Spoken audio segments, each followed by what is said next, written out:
ഞാൻ coding പഠിക്കില്ല. Okay, coding പഠിച്ചിട്ട് ഉപകാരമില്ല.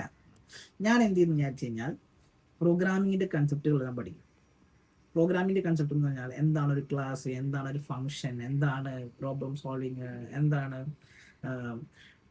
Means and analysis solution കണ്ടുപിടിക്കുന്ന മീൻസ് ആൻഡ് അനാലിസിസ് സ്ട്രാറ്റജി, എന്താണ് ട്രയൽ ആൻഡ് എറർ സ്ട്രാറ്റജി, എന്താണ് സോഫ്റ്റ്വെയറിൻ്റെ കൺസെപ്റ്റുകൾ, എന്താണ് പിയർ ടു പിയർ നെറ്റ്വർക്ക്, എന്താണ് ക്ലയൻറ്റ് സെർവർ മെക്കാനിസം, എന്താണ് മൊബൈൽ ആപ്ലിക്കേഷൻ്റെ ഉള്ളിലെ MVC എന്താണ്, ഇതൊക്കെ ഞാൻ ബൈ തിയറി ചാറ്റ് GPT അല്ലെങ്കിൽ വേറെ ഏതെങ്കിലും എയുടെ സഹായത്തോടു കൂടി സ്ട്രക്ചറായിട്ട് പഠിക്കും. അതൊരു 2-3 ദിവസം എടുക്കുമായിരിക്കും മാക്സിമം. ഓക്കെ, അത് അത്രയേ ഉള്ളൂ. അത് പഠിക്കാനുള്ള കൺസെപ്റ്റുകളാണ്.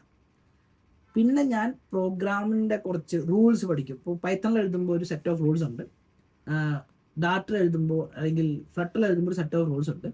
അത് നമ്മൾ ജനറലി പഠിച്ചു വെക്കും. ഇപ്പോൾ ഡാറ്റയിൽ എന്തൊക്കെയാണ് ഡാറ്റ ടൈപ്പുകൾ, ഇത്രയും പഠിച്ചതോടുകൂടി നമ്മുടെ ഒരു പ്രോഗ്രാം എഴുതാനുള്ള സ്കില്ലായി നമുക്ക്.